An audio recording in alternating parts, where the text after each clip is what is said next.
దేవుని నామాన్ని బట్టి మీ అందరికీ వందనాలు. ఈ రోజున మనం జ్ఞానుల గురించి తెలుసుకుందాం. జ్ఞానులు ఇచ్చిన బంగారము, సాంబ్రాణి, బోలము, వీటి విలువ, ఏ ఉద్దేశంతో ఈ జ్ఞానము కలిగిన జ్ఞానులు ఈ బంగారం, సాంబ్రాణి, బోలం ఇచ్చారు, వివరముగా బైబిల్ నుంచి తెలుసుకుందాం. తెలుసుకునే ముందు మనం అందరం ప్రేయర్ చేసుకుందామా?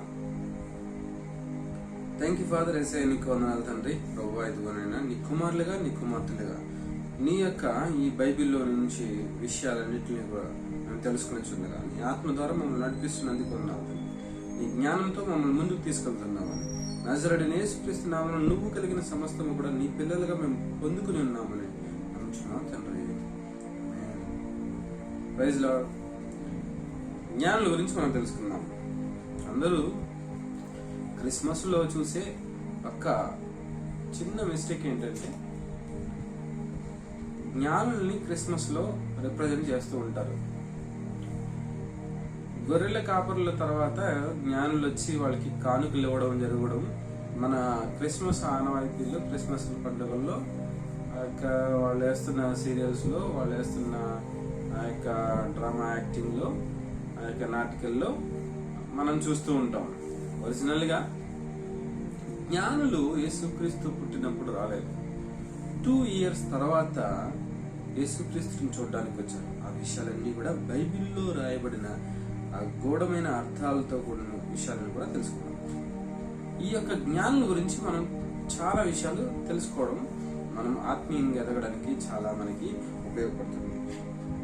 మత్తయి రాసిన సువార్త 2వ అధ్యాయం 1వ వచనంలో అక్కడ మొట్టమొదటిగా జ్ఞానుల గురించి రాయబడి ఉంది. ఏమని రాయబడిందంటే, రాజైన హేరోదు దినంలో యూదా దేశపు బెత్లెహేములో యేసు పుట్టిన పిమ్మట ఇదిగో తూర్పు దేశపు జ్ఞానులు యెరూషలేముకు వచ్చి. తూర్పు దేశపు జ్ఞానులు, జ్ఞానులు అంటున్న మాటకి వైజ్ మెన్ అని ఇంగ్లీష్ లో అంటున్నాము. ఇంగ్లీష్ లో ఉన్న మాట, ఈ మాటకి ఒరిజినల్ గా రాయబడిన ఆ గ్రీకు భాషలో మాగోస్ అని ఉంది.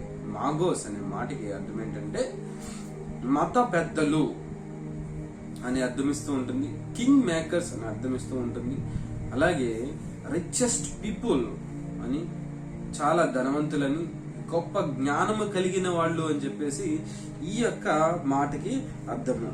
అలాగే గొప్ప సైంటిస్టులు అని కూడా, చాలా పవర్ఫుల్ కలిగిన వ్యక్తులు, అటు రాజకీయంగా చాలా పవర్ఫుల్ గా ఉన్న వ్యక్తులు, ఇటు మానసికంగా చాలా పవర్ఫుల్ గా ఉన్న వ్యక్తులు, చాలా గొప్ప వ్యక్తులు అనే అర్థాన్ని ఈ యొక్క మాగోస్ అనే మాట అర్థమిస్తుంది అన్నమాట.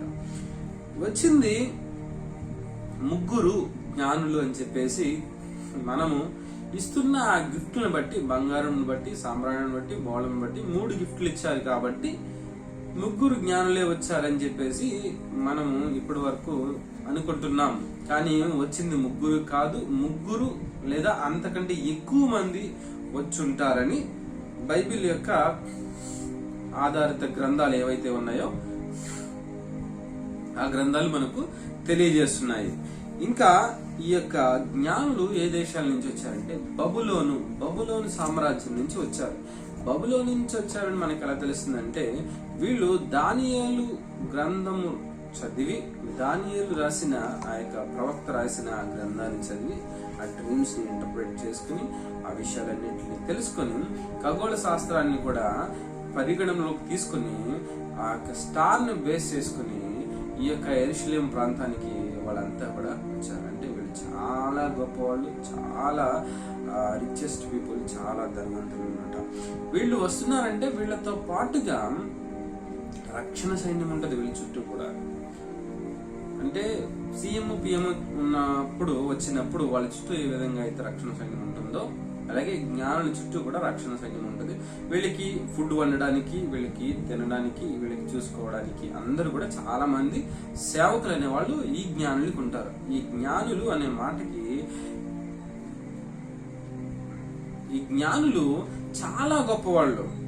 ఒక రాజు, ఒక ప్రధాన యాజకుడు కలిస్తే ఏ విధంగా ఉంటారో ఆ విధమైన ఒక రాజు యొక్క లక్షణాలు, ఒక ప్రధాన యాజకుడి యొక్క లక్షణాలు, అంటే ఒక ప్రవక్త యొక్క లక్షణాలు, ఈ రెండు కలిపిన వ్యక్తే ఈ జ్ఞానులు అని మనం చెప్పొచ్చు. చాలా గొప్ప వ్యక్తులు అన్నమాట, చాలా గొప్ప వ్యక్తులు. వీళ్ళు ఒక దేశానికి వెళ్తే ఆ దేశంలో ఉన్న రాజులు గడగడలాడిపోతారు, వణికిపోతారు. ఎందుకంటే మా దేశానికి వీళ్ళు వచ్చారంటే నన్ను రాజ్యంలో నుంచి తీసేస్తారు, లేకపోతే రాజ్యంలో ఏదన్నా జరగకూడదు, ఏదైనా జరుగుతుందని చాలా భయపడేవాళ్ళు అనమాట. ఆ ప్రాంతంలో ఉన్న బబులోను, రోమన్ ఎంపైర్ సామ్రాజ్యంలో ఉన్న వాళ్ళందరూ కూడా చాలా భయపడేవారు ఈ జ్ఞానులకి. అంత శక్తివంతమైన జ్ఞానులు అనమాట. అంటే ఒక సామాన్యమైన మనిషిని రాజుగా చేయగలరు, రాజుగా ఉన్న వ్యక్తిని సామాన్య మనిషిగా చేయగలిగిన గొప్ప కింగ్ మేకర్స్ ఈ యొక్క జ్ఞానులు. మజై అంటాం వీళ్ళు. మత్తయి రాసిన సువార్త 2వ అధ్యాయం 2వ వచనంలో రాయబడినట్లుగా యూదుల రాజుగా పుట్టినవాడెక్కడు, రాజుగా పుట్టినవాడెక్కడు అని వీళ్ళు అడుగుతూ ఉన్నారనమాట.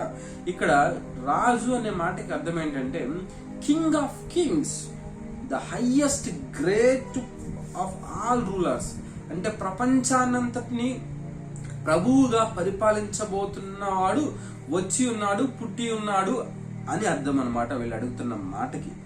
యూదుల రాజుగా పుట్టిన వాడు ఎక్కడున్నాడు, తూర్పు దిక్కున మేము ఆయన నక్షత్రము చూచి ఆయన్ను పూజింప వచ్చితిమి అని చెప్పేసి వీళ్ళు చెప్తున్నారు. ఎక్కడ? హేరోదు యొక్క కోటలో కాదు, హేరోదు యొక్క ఆ యొక్క రాజ్యంలో. హేరోదు రాజు దగ్గరికి వెళ్ళలేదు వీళ్ళు. మొట్టమొదటిగా హేరోదు యొక్క కోటలో అడుగుతున్నారు. సేయింగ్ అనే మాటకి గ్రీక్ భాషలో అర్థం ఏంటంటే చెప్తూ అడుగుతూ ఉంటున్నారు అనమాట. అందరిని అడుగుతూ ఉంటున్నారు అనమాట. ఒక జ్ఞాని వచ్చినట్లయితే సుమారుగా ఆ జ్ఞాని చుట్టూ కూడా, ఆ వైజ్ మెన్ చుట్టూ కూడా 300 నుంచి 900 మంది వరకు ఉంటారనమాట ఆ వ్యక్తి చుట్టూ కూడా.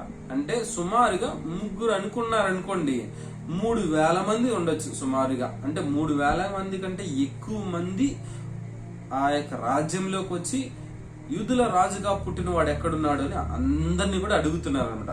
ఈ మాట తెలిసినప్పుడు హేరోదు రాజు చాలా భయపడ్డాడు. మత్తయి రాసిన సువార్త 2వ అధ్యాయము 3 నుంచి 6 వరకు చూసినట్లయితే హేరోదు రాజు చాలా భయపడిపోయాడు ఈ జ్ఞానులకి. ఎందుకంటే ప్రపంచాన్ని అంతటినీ కూడా పరిపాలిస్తున్న గొప్ప మేధో సంపద కలిగిన జ్ఞానులుగా వీళ్ళున్నారు, చాలా గొప్ప వ్యక్తులుగా ఉన్నారు. హేరోదు రాజు ఎంత భయంకరుడో గత వీడియోలో మనం చూసాము. అలాంటి భయంకరమైన రాజు కూడా ఈ జ్ఞానులకి భయపడిపోయాడు. వీళ్ళ యొక్క రథాలు, ఒంటెల యొక్క రథాలు వస్తేనే అవి చాలా గొప్పగా ఉంటాయి అన్నమాట. అటువంటి రథాలతో, వీళ్ళ సైన్యంతో, వీళ్ళ రక్షక భటులతో ఆలోచించాలి. అంత గొప్ప వ్యక్తులు వీళ్ళు. రాజులకు రాజుగా పుట్టిన వాడు ఎక్కడున్నాడు, ప్రభువులకు ప్రభువుగా పుట్టిన వాడు ఎక్కడున్నాడు. వీళ్ళే అత్యున్నతమైన వ్యక్తులు. వీళ్ళు వెతికేది కూడా చాలా అత్యున్నతమైన వ్యక్తిని వెతుకుతున్నారు. ఇక్కడ మత్తయి రాసిన సువార్త 2వ అధ్యాయము 8-9లో చూసినట్లయితే ఆ రాజు కూడా వీళ్ళని రహస్యంగా పిలిపించి ఈ రాజు ఎక్కడ పుట్టున్నాడు అని చెప్పేసి వాళ్ళని తెలుసుకున్నాడు. అంటే వీళ్ళని అడిగాడు. ఏమని అడిగాడంటే నక్షత్రం చూసి వచ్చామని చెప్పేసి అన్నారు కదా, ఎప్పుడు నక్షత్రం పుట్టింది, ఏ టైంలో పుట్టిందని చెప్పేసి ఈ జ్ఞానులను అడిగి తెలుసుకున్నాడు హేరోదు రాజు. అంటే ఈ జ్ఞానులకి హేరోదు రాజు కూడా చాలా భయపడ్డాడు, చాలా రెస్పెక్ట్ ఇచ్చాడు. ఈ యొక్క జ్ఞానులకి, అంటే ఈ జ్ఞానులు ఎంత గొప్పవాళ్ళు అంటే హేరోదు రాజు కంటే చాలా గొప్పవాళ్ళు, ఒక రాజు కంటే చాలా గొప్పవాళ్ళు. అలాగే ప్రధాన యాజకులు ఉన్న జ్ఞానం కంటే చాలా గొప్ప మేధో సంపద కలిగిన ఈ వ్యక్తులు అన్నమాట ఈ జ్ఞానులు. వీళ్ళు వచ్చి ఒక మాట అన్నారు. ఏమన్నారంటే యూదులు రాజుగా పుట్టిన వాడు ఎక్కడున్నాడు, తూర్పు దిక్కున మేము ఆయన నక్షత్రమును చూచి ఆయనను పూజింపవచ్చితిమి. వీళ్ళు ఎందుకు వచ్చారంటే వర్షిప్ చేయడానికి. ఎవరిని చూసి? ప్రభువుల ప్రభు, రాజుల రాజు అయిన యేసుక్రీస్తుని చూసి పూజించడానికి వచ్చాడు, వర్షిప్ చేయడానికి, ఆరాధించడానికి. ఈ గ్రీక్ భాషలో ఈ మాటకి, వర్షిప్ అనే మాటకి అర్థం ఏంటంటే హృదయపూర్వకంగా మోకాళ్ళలోని సాష్టాంగపడి నమస్కారం చేయడానికి మేము వచ్చాము అని చెప్పేసి వీళ్ళు అడుగుతూ యెరూషలేము ఆ ప్రాకారములంతా కూడా, ఆ ఏరియా అంతా కూడా వీళ్ళు తిరుగుతున్నారనమాట. ఎవరి కోసం? యేసు ప్రభువు కోసం, రాజు కోసం. చాలా గొప్ప జ్ఞానులు. దేశాలనే గడగడ వణికించగలిగిన రాజుల రాజైన యేసు ప్రభు కోసం వెతుకుతూ ఎందుకు వచ్చారంటే ఈ జ్ఞానులు ఆ దేవుడిని, ఆ రాజుని, ఆ ప్రభువుని పూజించడానికి వచ్చారు. జ్ఞానము కలిగిన రాజులు, జ్ఞానము కలిగిన ఈ యొక్క గొప్ప శాస్త్రవేత్తలు దేవుణ్ణి పూజించడానికి వచ్చారు. ఈ రోజున మనకి ఉన్న చిన్న జ్ఞానముతో దేవుణ్ణి పూజించడానికి మన జ్ఞానము కొన్నిసార్లు అడ్డొస్తూ ఉంటది. ప్రపంచాన్నే వెళుతున్న ఈ రాజులు, ఈ జ్ఞానులు, ఈ యొక్క సైంటిస్టులు యేసు ప్రభువుని పూజించడానికి వచ్చారు. వాళ్ళ స్టేటస్ ని తగ్గించుకుని ప్రభువు రాజుల రాజు అయిన దేవుడిని పూజించడానికి వచ్చారు. ఇంకా ఈ విషయాలు కూడా చూద్దాం. ఎప్పుడు వచ్చారు వీళ్ళు, ఏ టైంలో వచ్చారు? మీరు చూసినట్లయితే లూకా రాసిన సువార్త 2వ అధ్యాయము 12వ వచనంలో శిశువు అని ఉంటది. అలాగే మత్తయి రాసిన సువార్త 2వ అధ్యాయంలో కూడా శిశువు అని ఉంటది. ఈ శిశువుకి లూకా రాసిన సువార్త 2వ అధ్యాయం 12వ వచనంలో ఉన్న శిశువుకి తేడా ఉంది. లూకా రాసిన సువార్త 2వ అధ్యాయం 12వ వచనంలో ఉన్న శిశువు గ్రీక్ భాషలో ఉంది అంటే బ్రెఫోస్ అని ఉంది. బ్రెఫోస్ అంటే అర్థం ఏంటంటే అప్పుడే పుట్టిన శిశువు, ఒక గంట అరగంటలో పుట్టిన శిశువు. ఇక్కడ మత్తయి రాసిన సువార్త అంతట్లో రాయబడిన శిశువు అనే మాటకి అర్థం ఏంటంటే పైడియాన్ అంటే అర్థం ఏంటంటే గ్రీకు భాషలో 2 లేదా అంతకంటే తక్కువ వయసు కలిగి, అంటే సుమారు 2 సంవత్సరాలలో ఉన్న ఏజ్ ఉన్న యంగ్ చైల్డ్, ఆ బాలుడు అనమాట. అంటే అప్పుడప్పుడే అడుగులేస్తూ, నడుస్తూ, మాట్లాడడానికి ట్రై చేస్తూ, ఫీడింగ్ తీసుకోవడానికి, ఫుడ్ తినడానికి సిద్ధంగా ఉండి ఫుడ్ తింటున్న పసి బాలుడు అనమాట. అంటే ఒక 2 సంవత్సరాలు ఉన్న చిన్న బాలుడు అని అర్థం ఇస్తుంది అనమాట. వీళ్ళు వచ్చి అడిగింది 2 సంవత్సరాలు ఉన్న ఆ యొక్క బాలుడిని అడిగారు. 2 సంవత్సరాలు ఉన్న బాలుడని మీరు ఎలా చెప్పగలరు అంటే మీరు ఇంకా చూడొచ్చు. మనం ఈ యొక్క మత్తయి రాసిన సువార్త 2వ అధ్యాయంలోనే ఇంకా డీటెయిల్స్ ఉన్నాయి. ఒరిజినల్ గా గ్రీక్ భాషలో మీరు చూసినట్లయితే ఈ పైడియాన్ అని ఉందన్నమాట. 2 సంవత్సరాలే అటు ఇటుగా, 2 సంవత్సరాలు, 2 సంవత్సరాల కంటే తక్కువ, 2 సంవత్సరాల కంటే 1 నెల ఎక్కువ, అలా ఆ విధంగా గ్రీక్ భాషలో క్లియర్ గా రాసింది అనమాట. అంటే జ్ఞానులు వచ్చింది డైరెక్ట్ గా యేసు క్రీస్తు పుట్టిన వెంటనే ఆ పశువుల గుహలో రాలేదు, 2 సంవత్సరాల తర్వాత వచ్చింది. ఇంకా మీరు ఇక్కడ చూసినట్లయితే లూకా రాసిన సువార్త 2:39లో 2వ అధ్యాయం 39లో ఏం జరిగిందంటే మరియా యేసేపు యేసుక్రీస్తుని తీసుకుని వాళ్ళ సొంత గృహమైన నజరేతులో వాళ్ళ ఇంటికి వెళ్ళిపోయిన తర్వాత జరిగిన సంఘటనలు ఇవన్నీ కూడా మీరు మత్తయి రాసిన సువార్త 11వ వచనము చాలా మీనింగ్స్ ఉన్నాయి అనమాట. చాలా గ్రీక్ మీనింగ్స్ చాలా ఉన్నాయి. 10వ వచనం ఒకసారి చూద్దాం. వారు ఆ నక్షత్రంను చూచి అత్యానంద భరితులై ఇంటిలోనికి వచ్చి, అత్యానంద భరితులై అంటే రాజులకు రాజు, ప్రభువులకు ప్రభు అయిన యేసుక్రీస్తుని చూసి, గొప్ప జ్ఞానులు, ప్రపంచాన్ని పరిపాలిస్తున్న వాళ్ళు, రాజులనే గడగలాడిస్తున్న వాళ్ళు, గొప్ప వ్యక్తులైన ఈ జ్ఞానులు యేసు ప్రభువుని చూసి అత్యానంద భరితులైపోయారనమాట. నాసా సైంటిస్టులుగా పిలువబడుతున్న ఈ యొక్క జ్ఞానులు చాలా చాలా సంతోషంగా, చాలా రిజాయిస్, కైరో అని ఉంటది గ్రీక్ భాషలో, చాలా చాలా ఆనందం అనమాట. వాళ్ళ యొక్క ఆనందాన్ని అంతటిని కూడా ఆయన్ని చూసి చాలా ఆనందపడ్డారు. చాలా గొప్ప వైజ్ మెన్స్, జ్ఞానులు యేసు ప్రభుని చూడగానే అత్యానంద భరితులై అని తెలుగులో రాయబడి ఉంటారు. అత్యానంద భరితులై ఇంటిలోనికి వచ్చి, ఇక్కడ క్లియర్ గా తెలుగు బైబిల్లో కూడా ఉంది, ఇంటిలోనికి వచ్చి. యేసు ప్రభు పుట్టింది పశువుల గుహలో, ఇల్లులో కాదు. ఇక్కడ రాయబడిన మాటకి అర్థం ఏంటంటే యుకోస్ అని ఉంటది గ్రీక్ భాషలో, అంటే ఇల్లు, కట్టబడిన ఇల్లు, వాళ్ళ సొంత ఇల్లు. నజరేతులో ఉన్న వాళ్ళ ఇంటికి వచ్చారు ఈ యొక్క జ్ఞానులు. అంతేగాని బెత్లెహేములో పశువుల గుహలో ఉన్నప్పుడు, యేసుక్రీస్తు ఉన్నప్పుడు ఈ జ్ఞానులు రాలేదు. 2 సంవత్సరాల తర్వాత నజరేతులో ఉన్నప్పుడు, వాళ్ళ సొంత గృహంలో ఉంటున్నప్పుడు ఈ జ్ఞానులు యేసుక్రీస్తుని సందర్శించారు. ఈ గ్రీకు భాషలో చూసినప్పుడు కూడా ఇక్కడ ఇల్లు అనే మాట క్లియర్ గా ఉంది. యేసుక్రీస్తు లూకా రాసిన సువార్త ఆయన జననం దగ్గర రాయబడింది పశువుల గుహ.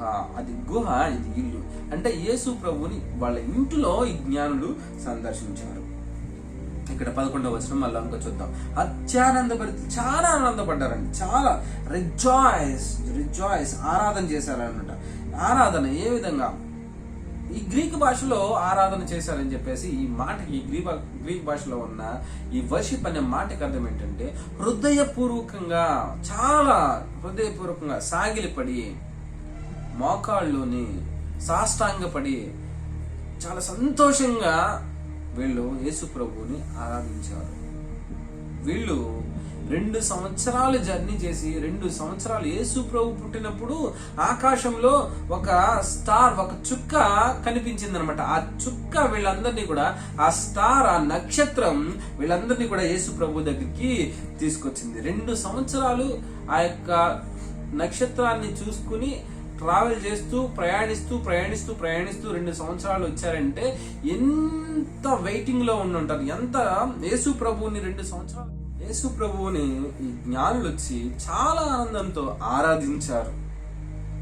మనం కూడా ఈ క్రిస్మస్ రోజున యేసు ప్రభువుని ఖచ్చితంగా ఆరాధిస్తున్నాం. ప్రతిరోజు కూడా మన హౌస్ లో, మన ఇంట్లో మనం కూడా యేసు ప్రభువుని మనం ఆరాధించాలి. ఈ లోకంలో చాలా గొప్పగా పిలువబడుతున్న జ్ఞానులు కూడా చాలా దూరం ప్రయాణం చేసి యేసు ప్రభు దగ్గరికి వచ్చి ఆరాధించారు. ఇంత గొప్పగా ఆరాధించిన వాళ్ళు ఏ విధమైన కానుకలు ఇచ్చుంటారు? బైబిల్లో ఉన్నది ఏంటంటే వాళ్ళు బంగారము, బోళము, సాంబ్రాణి ఇచ్చారని చెప్పేసి ఉన్న బైబిల్లో ఆ 3 మాటలు పట్టుకుని అవి అర్థం కాక, అవి విషయాలు కూడా చాలా లోతైన అర్థాలు తెలియక చాలా తక్కువగా ఈ జ్ఞానాలు మనం అర్థం చేసుకున్నాం. వాటి విలువ కూడా చూద్దాం. మామూలుగా వాళ్ళకి సేవకులు చాలా ఎక్కువ మంది ఉంటారు. వాళ్ళ ట్రెజర్స్ ని, వాళ్ళు ఏదైనా కావాల్సిన అన్ని కూడా వాళ్ళు వెనకాల 2 సంవత్సరాలు కూడా వాళ్ళతో పాటు నడిచిన వాళ్ళు, వాళ్ళ ఒంటెలు, వాళ్ళ రథాలు అన్ని కూడా చాలా గొప్ప సంపద వాళ్ళు వేసుకుని వచ్చారన్నమాట. 2 సంవత్సరాలు నడిచి 2 సంవత్సరాలు ప్రయాణం చేసి యేసు ప్రభుని చూడడానికి వచ్చారంటే ఒక అగ్గి పెట్టె లాంటి చిన్న పెట్టె తీసుకుని ఇది బంగారం, ఇది సాంబ్రాణి, ఇది బోళం అని చెప్పేసి యేసు ప్రభుకి ఇవ్వలేదు. ఎంత గొప్పగా ఇచ్చారో మనం అర్థం చేసుకోవాలి. మామూలుగా ఈ జ్ఞానులు వాళ్ళకంటే తక్కువగా ఉన్న రాజు దగ్గరికి వెళ్తే తక్కువ గిఫ్ట్స్ ఇస్తారనమాట. తక్కువ లెవెల్లో ఉన్న ఆ యొక్క తక్కువ రేటు కలిగిన ఈ యొక్క గిఫ్ట్స్ అనేది ఇస్తారు. తక్కువ రేటు కలిగిన అంటే తక్కువ అని కాదు, లో లెవెల్ గిఫ్ట్స్ అనేది ఇస్తారనమాట. అదే వాళ్ళకంటే ఎక్కువ రాజు దగ్గరికి వెళ్ళినప్పుడు చాలా కొలతల్లినంతగా ఆ గిఫ్ట్స్ అనేది వీళ్ళు ఇవ్వడం జరుగుతుంది ఆ కాలంలో. ఇప్పుడు మత్తయి రాసిన సువార్త 2వ అధ్యాయము 11వ వచనం దగ్గరికి మనం వద్దాం. మనం చూసాము వాళ్ళు ఇంట్లో చూశారని. ఇంటి లోపలికి వెళ్ళి ఆరాధించిన తర్వాత తల్లి అయిన మరియను ఆ శిశువును చూసి, శిశువు అన్న మాట ఇక్కడ మరలా చూస్తున్నాము, ఆ శిశువును చూసి చాలా ఆనందపడ్డారంట. సాగిలపడి చాలా నమస్కరించారంట. అంటే అంత గొప్ప రాజులు నువ్వే మా ప్రభువు అని చెప్పేసి యేసు ప్రభువుని రాజుగా అంగీకరించి, ప్రభువుగా దేవుడిగా అంగీకరించి సాగిలపడి ఆయన్ను పూజించి, వీళ్ళొచ్చిన పని కంప్లీట్ చేస్తున్నారు, ఆయన్ను పూజించి తమ పెట్టెలు విప్పి, ఇక్కడ పెట్టెలు అనే దానికి ట్రెజర్స్ అని ఉందన్నమాట. ట్రెజర్స్, పెట్టెలు విప్పి. ట్రెజర్స్ అంటే మన భాషలో చిన్ని పెట్టెలు కాదండి, పెద్ద పెద్ద పెట్టెలు ఉంటాయి కదా, ట్రంక్ పెట్టెలు లాంటి పెద్ద పెట్టెలు. సో ఆ పెట్టెలు విప్పి, తన సేవకుల ద్వారా తెచ్చిన ఆ పెట్టెలన్నీ కూడా విప్పి, గొప్ప గొప్ప పెట్టెలన్నీ కూడా ఆ రోజుల్లో వాడబడుతున్న రథాలలో వాడబడుతున్న వాళ్ళు కలిగి ఉన్న సంపద అంతా కూడా విప్పి అంటే తీసుకుని ఆ యేసు ప్రభుకి, మరియకి, ఆ యొక్క యోసేపుకి ఇవ్వడం జరిగింది అనమాట. ఇక్కడ బంగారము, సాంబ్రాణి, బోళము, ఈ 3 కానుకలు గిఫ్ట్స్ అనేవి చాలా గొప్ప. మామూలుగా మనం ఆలోచించండి, మనకు తెలిసిన వాళ్ళు గాని, మన బంధువులు గాని, మన మిత్రులు గాని, మనకు చాలా ఇష్టమైన వ్యక్తుల దగ్గరికి మనము వెళ్ళి వాళ్ళకి గిఫ్ట్లు ఇస్తున్నామంటే చాలా మన ప్రేమను చూపించే విధంగా ఇస్తూ ఉంటాం. వీళ్ళు చాలా గొప్ప రాజులు, ఆ దేశంలో, ఆ యొక్క ప్రాంతాలలో, ఆ రాజ్యాల్లో చాలా పలుకుబడి ఉన్న ఈ జ్ఞానులు యేసు ప్రభుకి ఏ విధమైన గిఫ్ట్లు ఇచ్చుంటారు?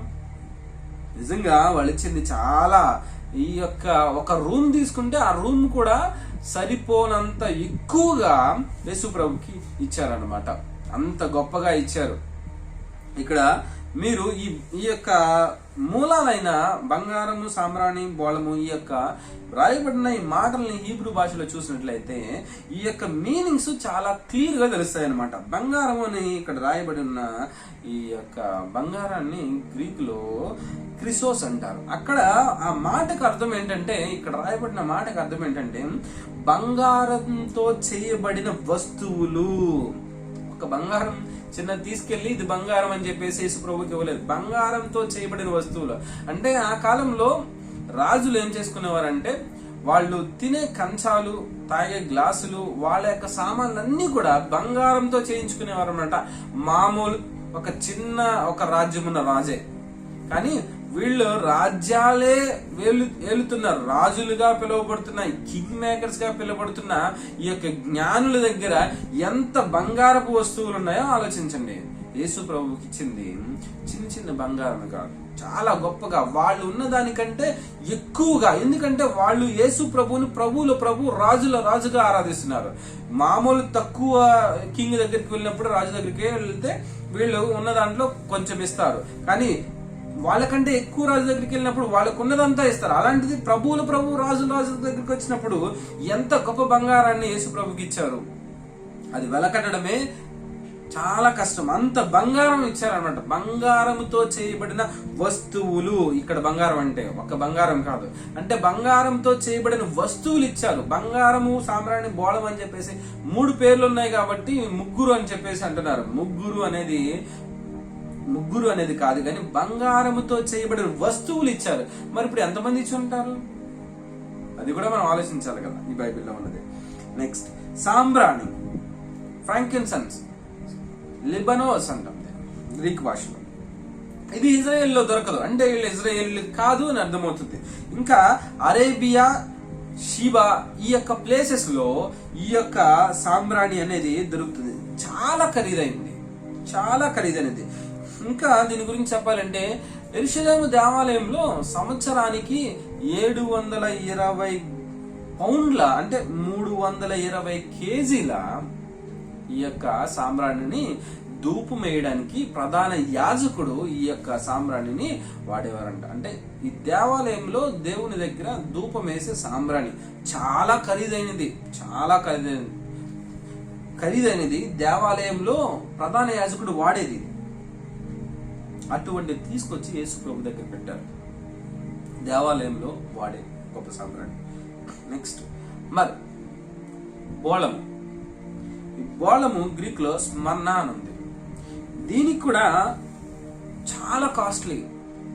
ఇది అరేబియా, ఇథియోపియాలో ఒక రేర్ ట్రీ నుంచి దీన్ని లిక్విడ్ ని తీస్తారనమాట. ఇది మామూలుగా మన మిత్రుల దగ్గరికి కానీ మన ఫ్రెండ్స్ దగ్గరికి వెళ్తే ఈ గిఫ్ట్ అనేది ఎవరికి ఇవ్వము, కానీ ఈ జ్ఞానులు ఇచ్చారు. ఎందుకంటే జ్ఞానము కలిగిన జ్ఞానులు కాబట్టి వీళ్ళు ఆ గిఫ్ట్ ఇచ్చారు. ఇది ఎప్పుడు వాడతారంటే ఈ బోళం అనేది చనిపోయిన వ్యక్తుల దగ్గర ఆ యొక్క బాడీకి వాడే ఈ యొక్క ఆయిల్ కింద చనిపోయిన వ్యక్తికి దగ్గర ఉండేటువంటి ఈ యొక్క బోళము. మరి బంగారం ఎందుకు ఇచ్చారు వాళ్ళు? సాంబ్రాణి ఎందుకు ఇచ్చారు? జ్ఞానులు ఈ బంగారాన్ని ఇవ్వడానికి గల కారణాలు ఏంటి? జ్ఞానం కలిగిన వాళ్ళు కదా. మరి సాంబ్రాణి ఎందుకు ఇచ్చారు? ఇంత జ్ఞానం కలిగిన జ్ఞానులు మరి యేసు ప్రభు, ప్రభుల ప్రభు, రాజుల రాజు అని చెప్పేసి పిలుస్తూ గొప్పగా దేవుణ్ణి ఆరాధించడానికి వచ్చిన వీళ్ళు బోళం ఎందుకు ఇచ్చారు? ఆ 3 అర్థాలు కూడా మనం చూద్దాం. బంగారం అనేది యేసు ప్రభు రాజు అనడానికి గుర్తు. రాజుల రాజు, ప్రభువుల ప్రభువు అనడానికి గుర్తుగా ఈ జ్ఞానం కలిగిన జ్ఞానులు యేసు ప్రభు బంగారం ఇచ్చారు. దానికి అర్థం ఏంటంటే, ప్రభువా నువ్వే మమ్మల్ని పరిపాలించేది, నువ్వే మా రాజు, నువ్వే మా అధిపతివి, నువ్వే మాకు సర్వలోకానికి పరిపాలించే రాజు అని చెప్పేసి యేసు ప్రభు గురించి ఈ యొక్క యేసు ప్రభువు గురించి చెప్పడానికి ఈ బంగారాన్ని వాళ్ళు సమర్పించారు. అలాగే బోళము దేనికి గుర్తంటే సాంబ్రాణి అనేది ఎందుకు ఇచ్చారంటే ఒక ప్రధాన యాజకుడికి ఉండాల్సిన లక్షణాలన్నీ నీ దగ్గర ఉన్నాయి. నువ్వే ప్రధాన యాజకుడివి, నువ్వే మమ్మల్ని దేవుని దగ్గరికి తీసుకెళ్తావు, మా విషయాలన్నీ కూడా నువ్వే దేవునికి చెప్తావు, మాకు దేవునికి మధ్యలో నువ్వే ఉంటావు అనడానికి సాదృశ్యంగా ఈ యొక్క సాంబ్రాణిని జ్ఞానులు యేసు ప్రభు ముందు ఉంచారు. అలాగే బోళం కూడా ఉంచారు. ఈ బోళం ఉన్న అర్థం ఏంటంటే యేసుక్రీస్తు రక్షకుడు అని. రక్షకుడు మా పాపాలన్నింటినీ కూడా పరిహరించి మా కోసం సిలువలో చనిపోయి తిరిగి లేవగలిగిన వ్యక్తిగా ఉన్నాడు అని చెప్పడానికి ఈ యొక్క బోళము ఇవ్వడం జరిగింది. అంటే సిలువ గురించిన, యేసుక్రీస్తు పుట్టుక రోజే చనిపోవడం గురించిన తెలిసిన ఈ యొక్క బోళము జ్ఞానులకి బాగా అర్థమైంది. అందుకే వాళ్ళు ఆ బోళమును తీసుకొచ్చి యేసు ప్రభు దగ్గర పెట్టారు. ఇదేం చూపిస్తుందంటే యేసుక్రీస్తు సిలువ మరణాన్ని బోళము చూపిస్తుంది.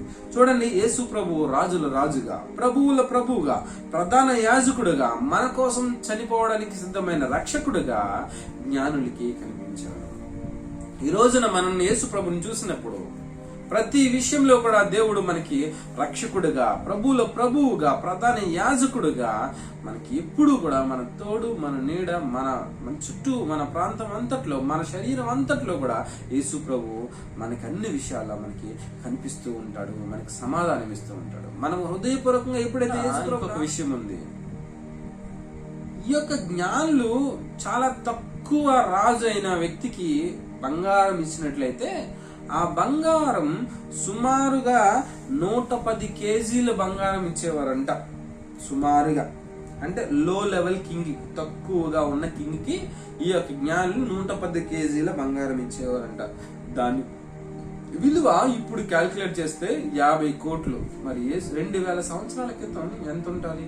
అంటే తక్కువగా ఉన్న కింగ్ రాజుకే ఈ జ్ఞానులు అంత ఇస్తే మరి యేసు ప్రభుకి ఎంత బంగారాన్ని, ఎంత బోళముని, ఎంత సాంబ్రాణిని ఇచ్చుంటారు. లెక్క పెట్టడానికి కూడా చాలా కష్టం. అంత సంపద మరియా యేసేపుకి వచ్చింది. మరియా యేసేపు దగ్గర ఉంది. నిజంగా చూడండి, మరియా యేసేపులు ఇద్దరు కూడా యేసు ప్రభువుని ఈ భూమి మీదకి పరిచయం చేయడానికి వాళ్ళు వాళ్ళ శరీరాల్ని, వాళ్ళ జీవితాన్ని యేసు ప్రభువుకి ఇచ్చారు. యేసు దేవుడు వాళ్ళు ఆ విధంగా యేసుక్రీస్తు యొక్క పరిచర్య చేస్తున్నందుకు, యేసు ప్రభువుని చూసుకుంటున్నందుకు ఈ లోకంలోనే గొప్ప సంపద అంతా తీసుకొచ్చి వాళ్ళ ముందు పెట్టాడు. ఎప్పుడైతే యేసు ప్రభువు నీ రక్షకుడని, నిజమైన రక్షకుడని, నిన్ను రక్షించేవాడని, ప్రధాన యాజకుడని, రాజుల రాజని నువ్వు అంగీకరించి అనేక మందికి నువ్వు చెప్పగలుగుతావు, నిన్ను కూడా దేవుడు అదే విధంగా ఖచ్చితంగా ఆశీర్వదిస్తా ఉంటాడు. నిజానికి ఈ జ్ఞానులకి మరియా యేసేపుకి ఎటువంటి సంబంధం లేదు.